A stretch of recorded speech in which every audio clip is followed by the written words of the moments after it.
Look at how bad these two animals are bloating right here.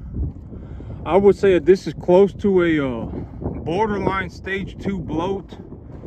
These animals, I had okay, so I was coming out here, and I don't know, but I've seen these dogs on my field before. They're these two big white dogs, and I've seen them on my field before. And I looked back here, and they were chasing my animals around again. They're big dogs. I can see them from the front. I can see them from my trailer. And so they're big dogs. And they were chasing my cattle around. This is the second time I've seen them back here. So I went inside and I got my gun, and I came out here and I grabbed my dogs. Well, they were chasing my cattle around. And so I had all the gates open. And these two animals right here, so I was fixing to feed these animals. I was fixing to feed all my animals. And so I had poured some food out, and I ran inside to go and grab my gun to take care of this problem. And these two were the only two that got outside, and they ate a whole bunch of food. They ate a whole bunch of grain. But the good thing is that the grain that they ate is the grain with the ionophore in it. But these two dogs, I've seen them on my field before. I mean, they're obviously just running around. They're probably feral. I don't know, because whoever takes care of these dogs, they obviously don't care. They don't care. Their dogs run around, get onto other people's properties, chase their animals around, probably go around killing chickens too. I mean, these dogs, I don't know whose animals they are, but I've seen them on my field before. And I figured I would just go ahead and take care of it today. And I don't know where they went, but they've obviously made some kind of a hole or something, or they figured out how to climb the fence or something. And they're getting on my property, and they're here and then they're gone, they're here and then they're gone. And so I don't know, I don't think that these are people's pets. They're very big. They're the white dogs. I think they call them livestock guardian dogs. But I've seen these dogs on my property before, and I looked back here, and they were chasing my cattle around. And that's the golden rule for me, even with my animals, is that everybody here's got a job. And if, like my dogs, if they chase my cattle around, if they bother my cattle, they get very severely punished for it. And so they don't do it anymore. And I mean, everybody here's got a job. I've got a job. The cattle have a job. The dogs have a job. Even my dogs, I don't let them mess with my cattle. If I have a dog that bites cattle, if I have a dog that will attack cattle, I'll shoot it 100%. It's not the it's not like a freaking chihuahua. This is like 100-pound animal going around and attacking my livestock. And so I don't know where these two dogs went, but this is the second time I've seen them on my field. The next time I see them on my field, I mean, that's strike 3. I'm not gonna. The thing about these dogs is that if I'm not here, if I'm at work, and my animals are out here walking around, and these dogs are on my field chasing my animals around for 3, 4, 5 hours, that's not okay. These dogs, I've had dogs rip my goats apart. I used to have goats back here. Some feral dogs got on my property and ripped my goats apart. Dogs, they go around, they kill chickens, they kill goats. It's not like some, oh my God, this is like a house pet. It's not a house pet. It's a freaking 100-pound animal. And I don't know where the dogs went, but they're getting on and off my field very quickly. And I don't know how they're doing it. I don't know if they're climbing the fence or whatever. But I saw them back here. My cattle were freaking out. They were running around all over the place. And by the time I ran back inside, I had to run back inside. I had to grab everything. I had to drop everything I was doing, go grab my gun and come back out here, and they're gone. And so, I don't know whose dogs these, I don't know who they belong to, but the people, they obviously don't care. Their dogs are not on their property. I mean, they're running around on my field, chasing my animals around. I mean, I always say, like, if I do something, like, I've had feral dogs on my property before, you know, and if at the end of the day, if they really want, to do whatever, they can handle it with the sheriff. They can call the sheriff, and the sheriff will handle it. I mean, these dogs do not belong on my property. If they're chasing my animals around, they definitely do not belong on my property. And so I don't know where these dogs went, but yesterday I also figured out what was going on with my rifle. I was so when I was back here shooting my bottle, I was kind of being a ding dong, because so I had taken the red dot off of my my AR15 and put it on my AK-47, and then I put it back. I took it. I wanted to see what that felt like, and then I took the sight back off of my AK and put it on my AR15. And so in my head, so I was bringing the bottle out here, bringing the water bottle out here, and so in my head I was already convinced that my sight was off zero. So I was like, okay, my sight is off zero. I'm pretty certain my sight's off zero. And so I came back out here with the bottle. I set the bottle up 50 yards away. I went 50 yards back, and I tried to shoot the cap off the bottle. You know how when you look at a water bottle, it's kind of shaped like this at the top. It's kind of shaped angular at the top. So if it's shaped angular at the top, I was trying to hit the very top of the bottle, because I figured that's about the size of this right here. That's about the size of a $50. 100% I can hit that target at 50 yards, right? 100% I can. And so I went back. It may have been 60 yards, and so I went back 60 yards, and I shot at it. And from when I shot at it, if I go all the way back, my field is at a little bit of an elevation. It's at a little bit of an elevation, and I shot from a kneeled position. And so when I was kneeling down, my gun was angled up ever so slightly, and I was shooting further away from the zero that I had set. And so when I was shooting at this thing, there were 2 rounds that I had let go. Okay, so I had shot at the thing 7 times, and 2 out of the 7 rounds, I was 100%, like 99.999% sure that I had fired directly where the dot was, right at the top of the bottle, right at the top of it. And what I think was, and so after that, I missed 5-7 times, and then I was like, okay, well, my zero must have been messed up, because I was already thinking, oh man, something must be going on with the zero on my gun. I had moved my my sight off of my gun, and I had put it on a different gun, and then moved it off of that gun and put it on a different gun. And so I was already convinced in my mind that something was off with my zero. And so I set the bottle back up about 25-30 yards away, and I went back, and this time when I fired downwards from a standing position, and my round hit exactly where I was aiming. And so my zero is still on. My gun is still zeroed for 35 yards, 100% still zeroed for 25-35 yards. But if I'm trying to shoot something about the size of maybe about a dime at 60 yards, and I'm shooting at a lower elevation, and my gun is angled up slightly, and I'm zeroed at 25-35 yards, it's probably going about 1/10 of an inch over my target. Like what I'm aiming at is probably going about maybe 1/2 inch over, because these rounds, like if I had zeroed my gun at 200 yards, it would hit about 2 inches high at 100.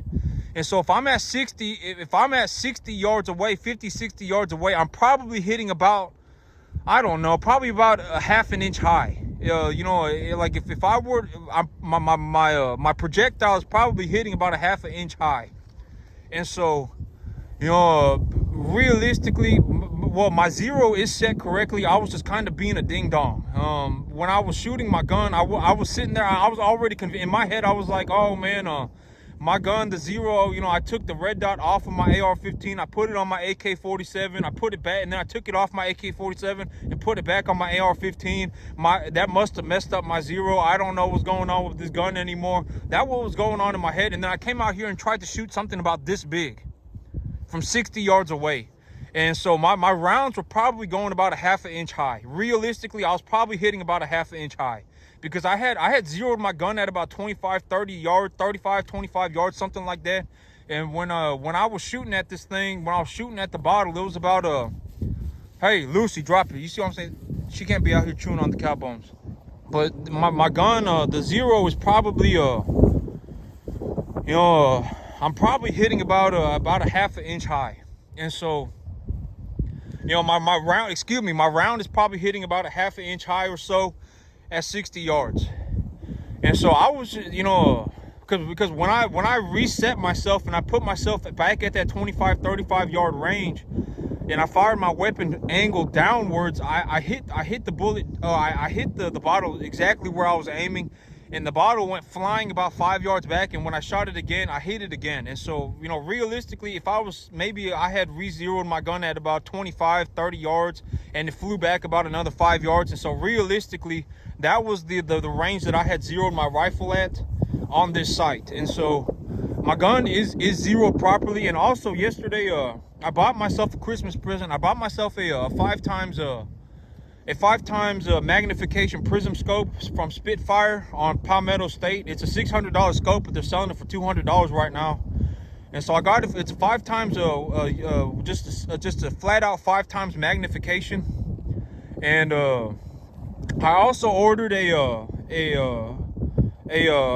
lower for the 5.7 rock. The 5.7 rock lower right now is on sale for $100, and it's free shipping. And so I bought that too. It's essentially okay, so everything on my farm, like even when I shoot cattle, if I have to shoot an animal, I shoot it with a 22. Like, and I know that this may be a little bit gruesome, but even with a 22 long rifle, like when I shoot my cattle, if I shoot a cattle, it's only because if I shoot a bovine, it's only because it's necessary. 100% necessary, and this is the only time that this is 100% necessary, so I do it. Even with a 22 long rifle, it will kill the bovine instantaneously. Just if you hit them in the brain, the brain will explode and come out their nose. Legitimately, that's what will happen. The 22 round is very, very deadly at close range. Within about 200 yards, the 22 round will obliterate just about anything. And so I got myself a 5.7 rock because it's a handgun, and I have a sight sitting in my closet. I have a sight, a red dot sight for a shield footprint optic. It's a shield footprint optic, and I just have it sitting in my closet. I bought it I think a month or two ago. I got it on sale. It was $70 with free shipping, and so I paid $70 for it, and I got it. And it's still on sale, and it's on sale at PalmettoStateArmory.com, and it's on sale at their website, and I got that for free with free shipping. And so I paid $70 for it, and it's been sitting in my closet, and I figured one day I would use it on something. And the Christmas deal is happening for Palmetto State Armory on the 5.7 rock. And I ordered the lower, just the lower. I'll buy the upper on a different day. The upper, from my understanding, has a shield optic footprint, and so I can put the shield optic on my 5.7 rock. And so I bought the lower, and I bought the red dot for it a long time ago. And the good thing about the rock is that it shoots essentially a 22 caliber bullet, and it shoots it at about the strength of a Winchester Magnum 22 WMR. And so it's like a handgun that shoots a 22 Magnum long rifle. It pretty much shoots a 22 Magnum long rifle. And so I figured if I can use it to plink with, I can use it to target practice with, because these 22 rounds, and it's a center fire cartridge, so it's very it's way more reliable than a rimfire. And so I figured, I can buy it while it's on sale. It's essentially a 40% of Lucy. Leave it alone. Quit chewing on it. She chewing on that bone of Lucy. Leave it alone. Lucy, leave it alone. I don't let my animals chew on anything that has to do with the cow, because one of my animals, she used to chew on cow bones, and then she went to ripping their ears off. She would chase my animals around, and she would bite their ear, and she would rip their ear off and go and eat their ear. And so I don't let my animals chew on anything that has to do with the bovine. Lucy, come here. And so You know, the 5.7 by 28 millimeter round, it's essentially a 22 Magnum coming out of a handgun, and the pistol holds 24 rounds, and so it's a very, very high capacity, not high capacity, but 24. You know, I always say, like, okay, you know, I'm not like a crazy person, right? I'm not gonna go around and shoot people. You know, I always say a lot of people who threaten violence on people are people who have never been in an actual violent situation. Those are the only people who glorify violence, because violence is like the most horrible, horrific thing that most people can ever come down to. Because like me, like when I shoot something, right? I've shot many things in my life. And when I shoot things, I mean, it's not exactly the most pleasant experience, right? It's not like, oh my God, you know, I'm not like some psychopath, right? I'm not like, oh, I feel happy because I get to shoot this thing today. That's not how it goes down.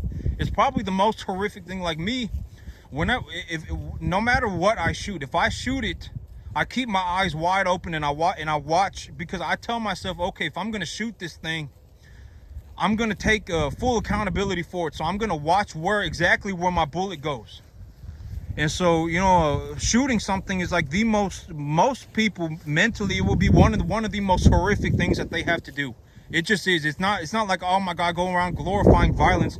I go around, oh my God, you know, I got guns because it make me feel like a big man and I can go and threaten people with violence. And, you know, like one time I remember I was at work, and this crackhead, I mean, I've never seen this guy before, and then all of a sudden he shows up, and he's sitting outside the building smoking crack for about 15 days straight.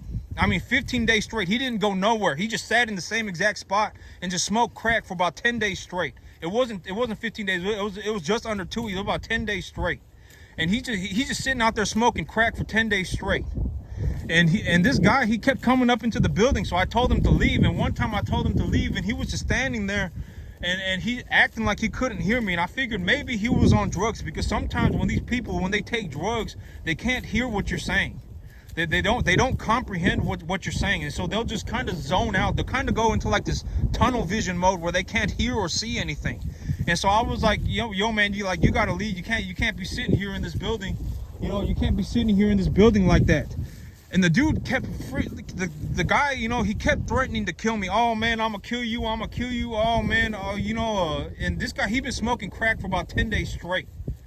And I remember this guy, okay, so, and this guy, so when I walked outside, I would make sure to look around for this guy, because I just wanted to make sure that, you know, I would rather avoid the violence if possible.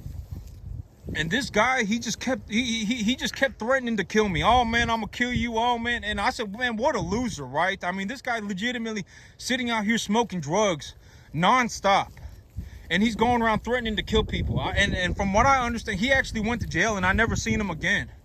And you know, other people were telling me like, yeah, this kid is very violent. He goes around here and he'll ask for money, and if you don't give him money, he'll grab all your stuff and throw it on the ground, and he'll just go crazy. I mean, but this guy, he was smoking crack for maybe 10 days straight in the same exact spot. And this guy, I remember I was looking around for this guy, and I didn't see this guy. I didn't see where he was when I walked outside.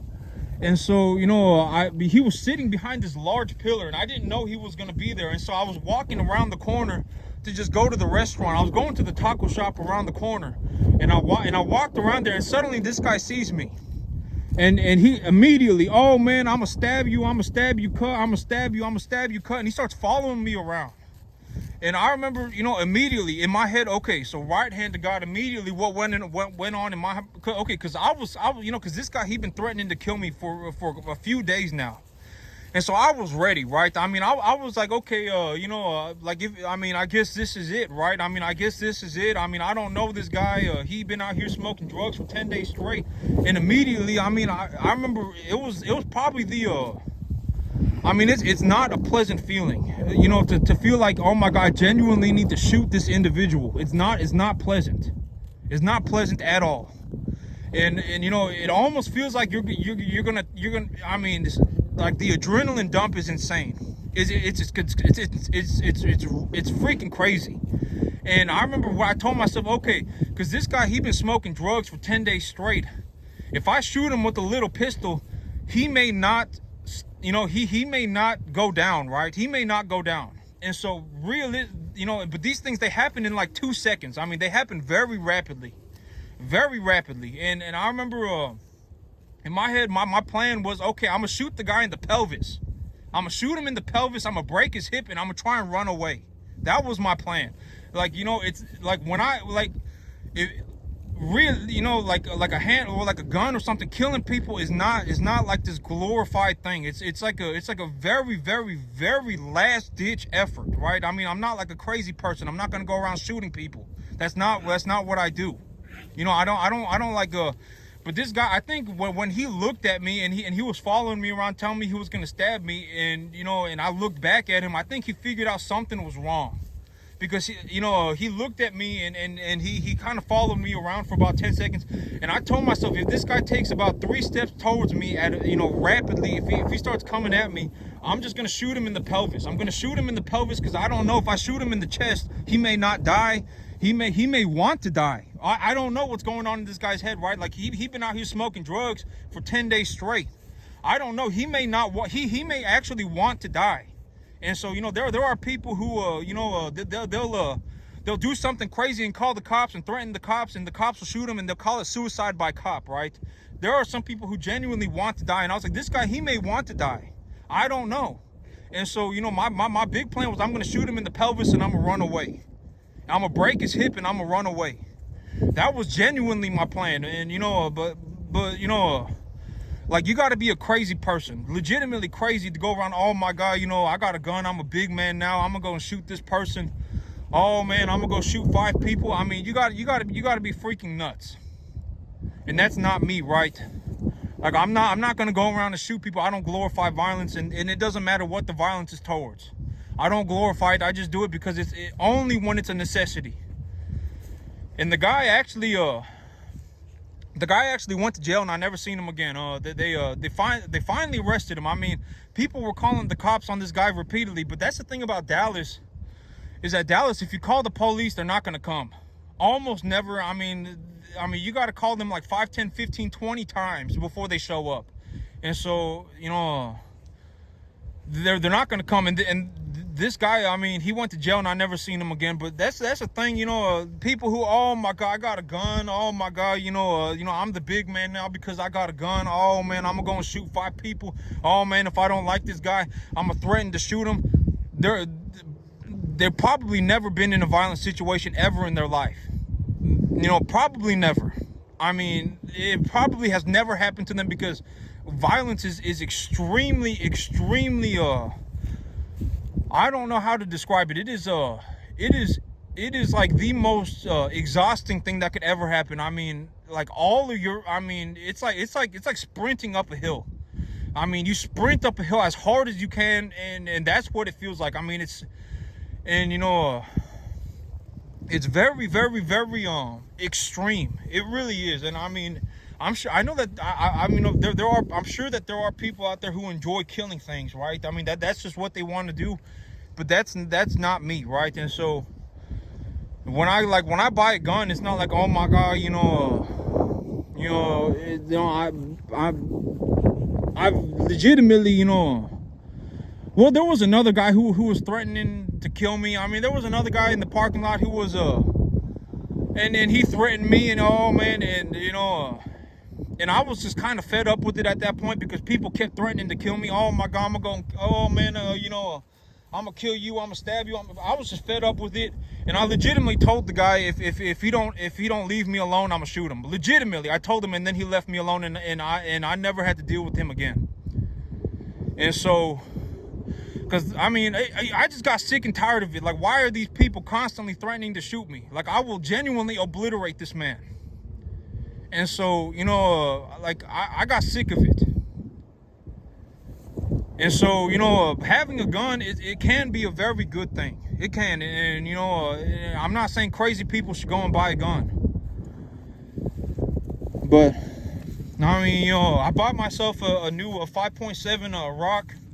It's a 5.7 by 28 millimeter, and I bought just the lower for it. And I got myself a 5 times prism magnification, a prism scope, because I have an astigmatism in both of my eyes. And so if it gets even relatively dark, light starts to fracture in my eye, and so I can't really see anything very clearly. And so I bought a five times a magnification prism scope, and I'm gonna put that on my my Armalite 15. I'm gonna put that on my M15, and I'm gonna zero that gun. So this rifle that I have on my back right now is zeroed for 35 yards, but the Armalite, I'm gonna zero that for probably about 150. Lucy, come here. Leave it alone. Lucy, come here.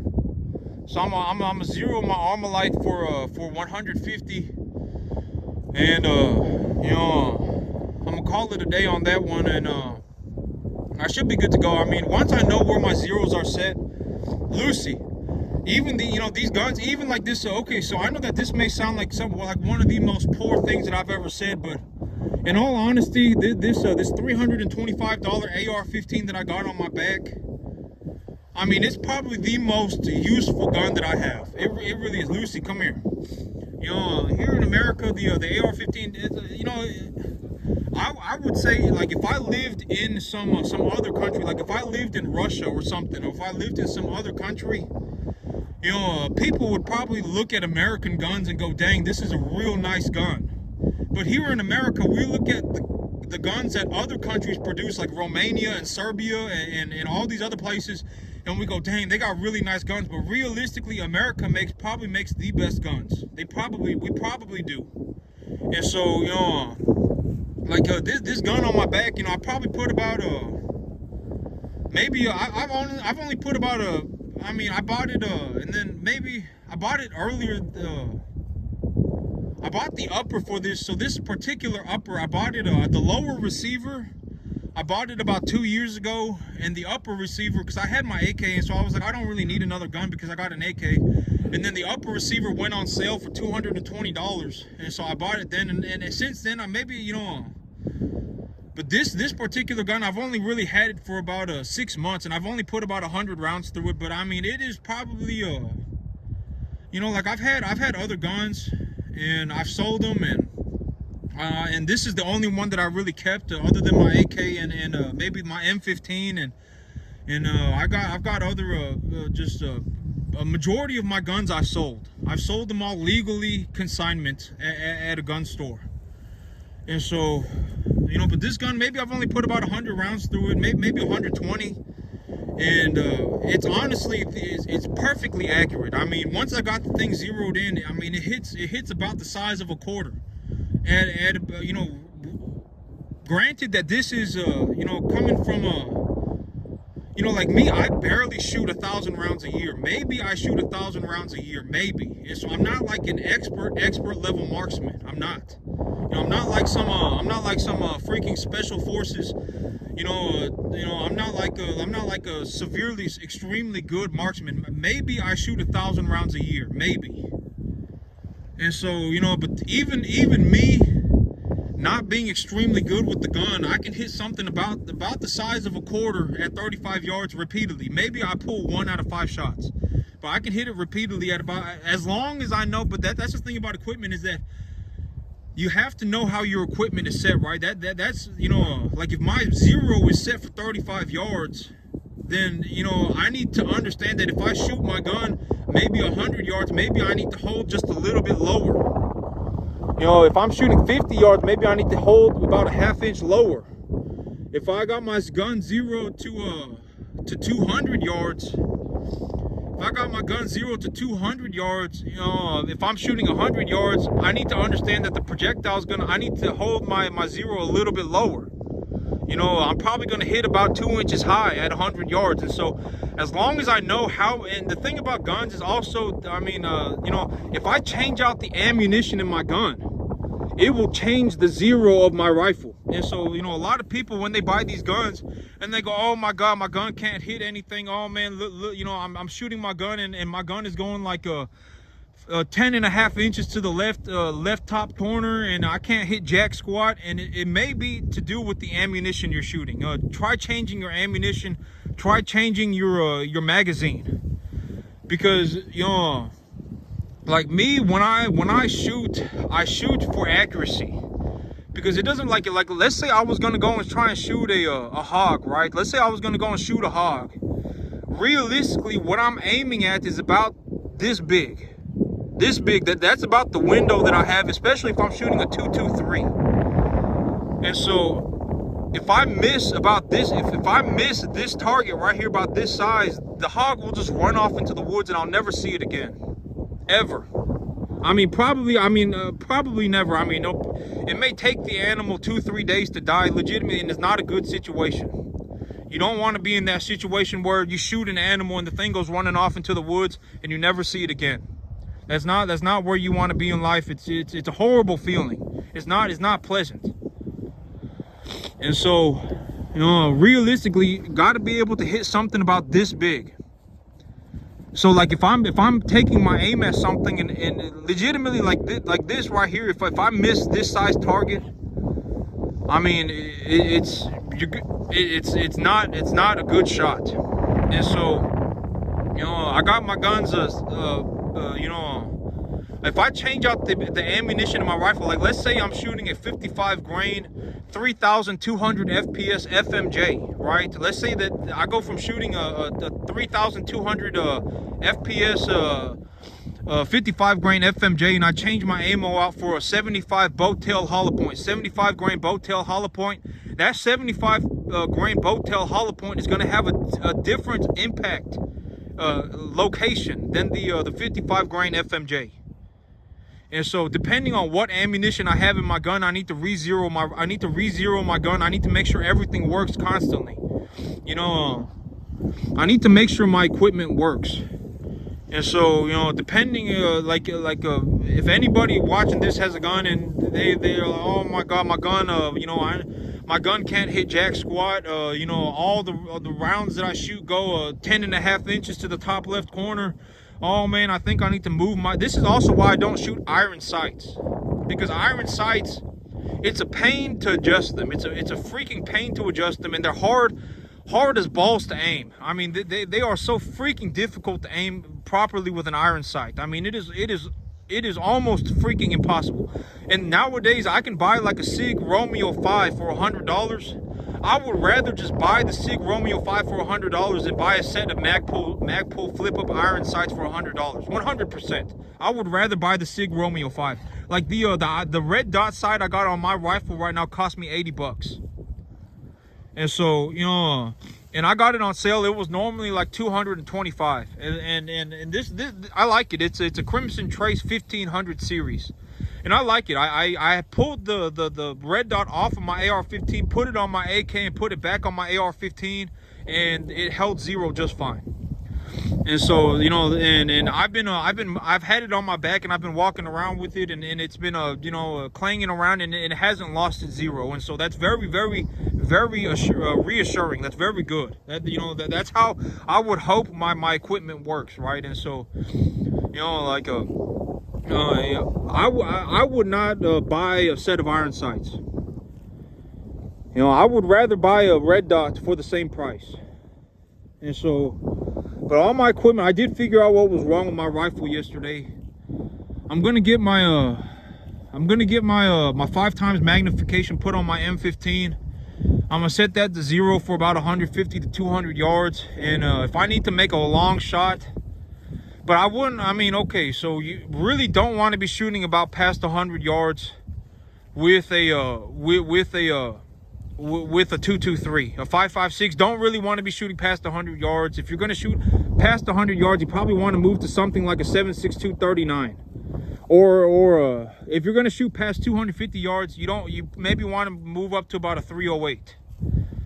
Because or a 6.5 Creedmoor. At the further distances, I would stick with the 30 caliber bullets, something like a 308. That's just my personal opinion. You really want a bigger bullet to at longer distances to retain the energy. And but you don't want to use these giant bullets. Like when a politician comes on the news and they say, oh, just use a hunting rifle as their home defense gun. Do not use a hunting rifle for your home defense gun, ever. Hunting rifles have cartridges that are like 10 times the size of a 5.56, of like an AR-15. A 308 is like 3 times the size of a 5.56. And if you shoot anything within about 100 yards, it will go right through it. It will go right through it. It'll go through your wall. It will go through your freaking house. That round will go through everything. And it will land outside somewhere, and you could end up hitting something. You could end up hitting, you could end up hitting something outside that you were not meant to hit. And so do not ever use hunting rifle cartridges for home defense. And it's not, if you really want a home defense rifle, you probably want an AR-15. 100%. They're made in America. They're very cheap, very, very reliable. I mean, America makes some phenomenal guns. The ammo is readily accessible. And I mean, within 100 yards, I mean, I'm not saying you should think about shooting people. I don't think about shooting people ever. I don't even spend 10 minutes a day going, oh man, you know what I'm gonna think about today? I'm gonna think about shooting people. Oh man, I'm thinking about I'm thinking about threatening people today. That's what I'm thinking about. I don't think about that at all. Like, I don't think, oh my God, I'm gonna go and threaten this person with violence. I don't think about stuff like that. Violence to me is the very, very, very last circumstance. And if I can, I would rather run. I would rather run for my life. If I had the opportunity, if it was choose violence or run, and both of them would work, I would choose to run 100%. I mean, shooting something is like the most mentally difficult thing. I mean, unless you're freaking crazy, right? I mean, I'm sure that there are people out there who enjoy killing things, but that's not me. And so, America makes some phenomenal guns. And if I were only gonna own one gun in America, I would probably buy the AR-15. Parts are very readily accessible. Ammo is not expensive. The gun itself is not expensive. It's very reliable. The gun is very light. It hardly recoils at all. It's a 22 caliber bullet. I mean, and if I were going to buy a handgun, I actually really like the idea of a 5.7. The 5.7 28, and now that it's being made in America, because before the 5.7 28 was being made by I don't know, but it was super expensive. It was super expensive. Ammo was like $1 a round, and now there's a Palmetto State Armory is making it, and it's American made. The whole gun costs $400 after transfer fees.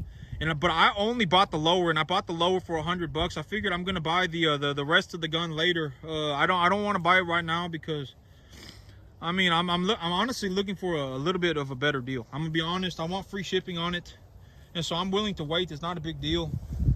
And so, but the 5.7 28, it shoots about the same ballistics of a 22 Winchester WMR. It shoots about the same ballistics of a 22 WMR out of a handgun, and it holds 24 rounds, and it's a center fire cartridge, and so it's very reliable, very low recoil, and I mean, you can just shoot repeatedly, pop, pop, pop, pop, pop, and so I mean, it's a very nice little gun, and I figured I would buy it. It's probably gonna be the most hipster thing that I own in terms of a gun. A lot of guns, when I buy a gun, I buy the very, very original version, right? Like, I'm not gonna buy an AR-15 chambered in 7.62. I'm not gonna buy an AK-47 chambered in 308 or 5.56, right? I buy the very original, most original that I can. If I buy an AR-15, I buy it in 5.56. If I buy an AK-47, I buy it in 7.62. If I buy a bolt action rifle, I probably buy it in 308. And so, I mean, I stick to as baseline of the gun as possible. But I got my Armalite in. I got my Armalite M15 in. And I'm gonna be honest, if that Armalite M15, like if I was at a gun store and they had the Armalite M15 up on the shelf and it was $2,000, and they had this PSA AR-15 on the shelf for $325, I would rather buy the PSA. It's not worth 7 times the money to buy the M15. I don't think so. I don't think it's not. I got a real good deal on it, and for $1,000, maybe it's worth it. Maybe it's a good value for $1,000, but I wouldn't. If it came down to it, and if I had to, I would rather buy this AR15 for $325 than buy a an Armalite M15 for $2,000. 100% I would. It's about 90% the same. I mean, the trigger on the Armalite M15 is definitely better. The trigger is 100% better, and the thing about like adjustable gas blocks, and the thing about like muzzle brakes and stuff like that, it really does not matter unless you're trying to run a silencer on your gun. Like if you want to run a silencer on your gun, it probably would make more sense to have an adjustable gas block, right? If you really wanted to run a silencer, you probably do want an adjustable gas block on your gun so that you could tune the gas system. But like my gun, after I shot it about 100 120 times, the gas system, it feels okay to me now. At first I was like, oh my god, there's this puff of gas coming out. But then again, I thought about it and I was like, oh wait, it's probably just burning the oil. It's probably just burning the factory oil. And so it's probably just burning factory oil. It's probably not all gas. The recoil on a 5.56 round is almost non-existent. It feels like shooting a double barrel 22. It's almost non-existent. It's very accurate. And so, I mean, yeah. But that's it for me today, YouTube. Y'all have a good one.